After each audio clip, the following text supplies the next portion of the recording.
Hi, and welcome to ArtSpace55 Art Club. Today I'm going to share a few tips on using the camera on a mobile phone to take photos. I will be using my own phone for this demonstration, so some of my settings may vary from what you have. Let's start with a look at light and composition. There are two main light sources, natural light and artificial light, like flash and a light bulb. I have a flash setting which I keep switched off, only switching it on when I need it. In most situations, both inside and outside, a modern phone camera can produce a good photo. Inside, I like to place my subject near a window, and sometimes I will use something white like a sheet of paper or fabric to reflect the light into the shadows to help reduce the contrast. When taking photos outside, the time of day and the weather will provide different opportunities. During the golden hour, which is the first hour of daylight in the morning and the last hour of daylight before sunset, the light offers great opportunities for amazing photos, so do try and get out at these times. In full sunlight, there will be more contrast and dark shadows to play with. Sometimes the sun is hidden behind clouds, giving diffused light and reducing the contrast.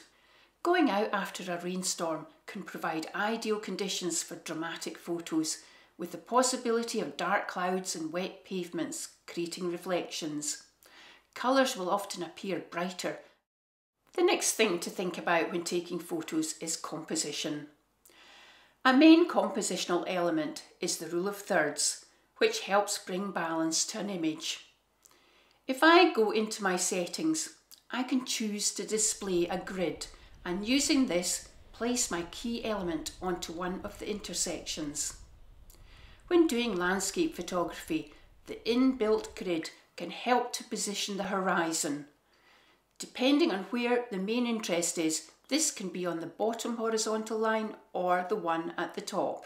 Whilst composing your picture, consider the viewpoint you are shooting from. Try getting down low and taking your picture from a worm's eye view, or find a place to take a picture from up high to get a bird's eye view. The viewpoint you choose can be thought of in another way. It is your point of view and can set your photograph apart or place an emphasis on a certain aspect of the image. Let's have a look at some useful tips when using your phone camera. I like to make sure my camera lens is clean. Mobile phones spend a lot of time in hands, pockets or bags where the lens can easily get into a mess. Use a soft lens cloth to do this.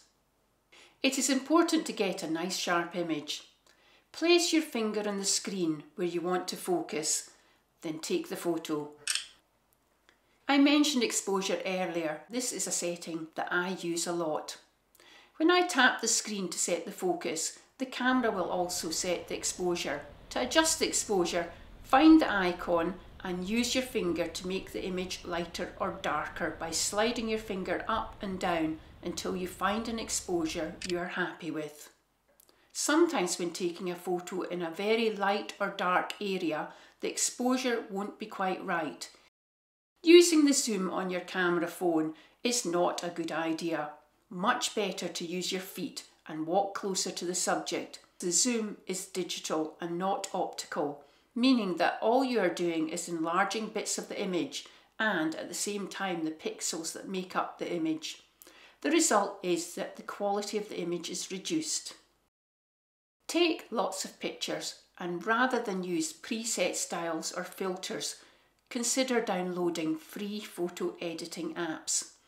One of my favourite apps is Snapseed, but there are a lot to choose from. With Snapseed, I can make any adjustments and changes I like and still keep the original image. If I want to share my edited photo on Instagram, like in the ArtSpace55 Art Club page, then I will crop my photograph to make it square. This is because Instagram only allows for square images. We'll look at photo editing apps in a future tutorial. Here are the settings in my phone camera. I've got flash and I also have exposure. And in here I have macro setting, this little symbol here, for doing close-up photography. I also have the chance to play around with some creative effects. Here I can change the image, a sketch, comic, partial colour, amongst other things. This is helpful if you don't want to download an editing app. Remember that if you do shoot using these, you can't change them later. Now you have seen this little tutorial, why not have a look at your own phone camera? Explore what you have, but most important, take lots of pictures. I'd love to see your photos and share them in the ArtSpace55 Art Club Instagram page. Send them to me on margaret.m.drysdale@outlook.com.